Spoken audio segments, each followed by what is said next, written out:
탐정 이러면 여러분들도 저도 똑같이 말입니다. 남 뒷조사나 하는 흥신소라는 이야기를 사실 굉장히 많이 합니다. 예, 굉장히 많이 합니다. 그런데 이 탐정, 이제는 탐정이란 말도 쓸 수 있게 됐어요. 이 단어를 원래 못 쓰게 했거든요. 그런데 이 탐정이란 말도 말입니다. 2020년 신용정보의 이용 및 보호에 관한 법률을 통해서 탐정이란 말을 사용하게 됐습니다. 그런데 그 탐정이 법으로까지 이렇게 탐정이라는 말을 단어를 사용하기 시작하니까 바뀌어요. 뒷조사만 하는 흥신소가 아니라요. 이거 한번 보세요. 기업에 대한 조사, 사이버 범죄에 대한 추적, 소송 증거 자료를 수집하는 것, 문서를 감정하는 것, 심지어 포렌식 분석까지 합니다. 엄청나죠? 이게 오늘날의 탐정입니다. 이게 오늘날의 탐정회사가 이렇게 된 데는요. 경찰 출신들 나오면 탐정회사를 만들고요. 국정원 출신들 나오면 탐정회사를 만드는 거예요. 그동안은요. 이 변호사는 검사를 하다가 나오면 변호사, 판사를 하다가 나오면 변호사, 그야말로 평생이 보장이 됐는데 경찰은요. 이게 보장이 안 돼요. 그동안은 보험회사에 뭐 사건 담당으로 취직을 하는 경우는 가끔 있었습니다만은 이게 창업을 하기에는 굉장히 불가능했거든요. 예. 국정원도 마찬가지입니다. 국정원에서 은퇴하면 참 좋은 지식을 가지고 있고 참 좋은 재능을 가지고 있는데도 못했습니다. 그런데 지금은 완전히 달라졌습니다. 이 기업 조사라는 게 기업이 잘못하는 걸 조사하는 것이 아니라 예를 들어 이런 거예요.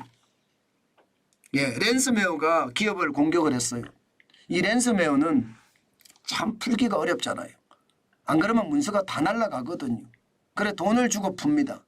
이게 해커들이 주로 하는 짓인데 이거 말입니다. 바로 탐정회사들이 들어가서 사이버 이거 누가 랜섬웨어를 걸었어? 찾아가는 거죠. 어느 게임에서 걸었네. 이게 왜 이게 랜섬웨어가 걸린 거야? 아, 직원 중에 한 사람이 도박 사이트를 많이 들어가는데 그 도박 사이트를 통해서 감염됐네. 이렇게까지 분석을 하고요. 그 업체 도박 사이트를 가서 조사도 하고요. 그러면서 경찰에 신고해서 조사하게 합니다. 이런 것까지 합니다. 뭐 소송 증거 자료 수집이야 말할 것도 없고요. 이게 여러분 소송 증거 자료 수집이라는 게 이런 거예요. 가상자산을 내가 갖고 있는데 탈취를 당했어요. 이거 경찰에 신고하면요. 야, 가상자산이 뭐야? 이렇게 이야기합니다. 모릅니다. 그 내용을. 게다가 탈취당했다고 하더라도 조사하는 기법도 그만큼 없습니다. 그러니까 탐정이 의뢰합니다. 그런 다음에 내 가상자산 좀 찾아주세요 하고 탐정이 의뢰하고 나서 증거 수집을 다 한 다음에 경찰에다 넘깁니다. 그러면 가상자산을 탈취해 간 그 사기꾼을 잡아내는 거죠. 이렇게 말입니다. 예, 이게 과거의 흥신소 이게 아니라 이제는 어엿한 탐정 산업으로 발전이 됐다는 뜻이에요. 저는 제가 왜 이런 아이템을 여러분에게 제가 말씀을 드리나 하면 이제는요 과거하고 다르다. 이게 아무래도 이게 탐정이 많이 좋아지고 여러분들에게도 유용하게 활용이 될 수 있겠구나 그런 생각을 하기 때문입니다. 뭐 기업 조사라고 하는 것도 마찬가지거든요. 어느 날 갑자기 우리 매출이 떨어져. 이게 왜 떨어지지? 이게 찾으려고 하니까 찾을 수가 없는 거야. 뭐 내가 기업을 많이 바꾼 것도 아닌데. 그래서 탐정에다가 의뢰해서 맡겼더니 회사에서 3년 전에 퇴직한 직원이 유사 상품을 만들어서 팔더라. 그래서 우리 매출이 떨어져. 이런 조사를 하게 되는 거예요. 뭐 그 외에도 말입니다. 기업의 어떤 정보를 유출한다든가 산업 기술을 유출한다든가 아니면 국가 핵심 기술을 유출하는 것도 이렇게 탐정에 의뢰해서 조사하는 경우가 종종 있다고 합니다. 그러니 말입니다. 이 산업도 점점 커집니다. 지금 보세요 여러분. 우리는 탐정, 공인탐정이라는 건 없습니다. 지금까지 공인탐정이 아마 앞으로 만들어질 것 같기는 한데요. 미국 같은 경우는 6만 명이나 됩니다. 2017년 기준입니다. 일본도 6만 명 정도 되고요. 독일은 2만 2,300명, 영국은 1만 7천 명, 호주는 6,500명입니다. 대한민국은요 2022년 기준으로 탐정 관련 민간 자격증을 취득한 사람이 13,205명입니다. 아마 말입니다. 민간 자격이잖아요. 이거는요. 이제 점점 이 부분도 공인 자격적으로 되지 않을까요? 공인 탐정 제도가 만들어지지 않을까요? 아마 만들어질 것 같아요. 새로운 산업이 만들어진다는 거고 이런 산업이 있다면 아마 창업을 하시려고 하시는 분들 입장에서는 한 번쯤 봐보는 것도 진짜 나쁘지 않다고 생각을 합니다. 이게 탐정이 앞으로 굉장히 커질 수 있는 산업 중에 하나이기 때문에 제가 여러분에게 소개를 시켜드리는 겁니다. 지금은 벌이가 얼마 안 돼요.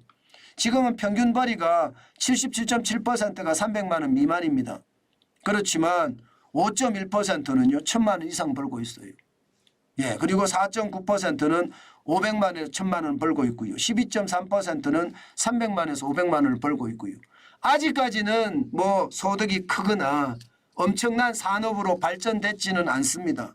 이렇게 시작하는 산업 자체가 여러분 결국은요 여기는 기회가 있는 거예요. 늘 제가 말씀드릴 때 레드오션이라는 말씀 혹시 드렸나요? 레드오션은 경쟁이 치열한 시장을 레드오션이라고 합니다. 블루오션은요 경쟁이 치열하지 않는 시장을 블루오션이라고 합니다. 지금 레드오션에 들어가서 경쟁을 하려 치면 진짜 힘들거든요. 그런데 블루오션에 들어가서 경쟁을 하려 치면 비교적 쉽습니다. 저는 탐정 이 회사도요 점점 커질 거라고 저는 봅니다. 앞으로 이게 공인 탐정 제도까지 만들어진다 그러면 아마 더 커지지 않을까요? 저는 이것 한 번쯤 생각해 보는 것도 앞으로 굉장히 좋은 유망 직종이 될 거다. 그런 생각도 해 본다는 뜻입니다. 제가 이런 정보를 여러분들에게 말씀드리는 것은 제가 언론에 오래 몸담았기 때문에 이런 산업이 만들어지면 뜨더라. 그걸 봤기 때문에 제가 여러분에게 말씀을 드리는 겁니다. 아마 점점 그 산업은 커질 수밖에 없다. 그렇게 생각하니까요. 왜 커지느냐? 간단합니다. 요즘은 범죄도 굉장히 지능적으로 변하고요. 경찰이나 검찰이나 따라가기가 힘든 경우도 많아요. 그래서 탐정회사들에게 의뢰를 해서 증거 수집을 한 다음에 경찰이나 검찰로 넘기는 경우가 더 많아질 거기 때문입니다. 그만큼 지능범죄가 많아지면 탐정의 역할도 더 커지지 않을까요? 저는 그렇게 봅니다.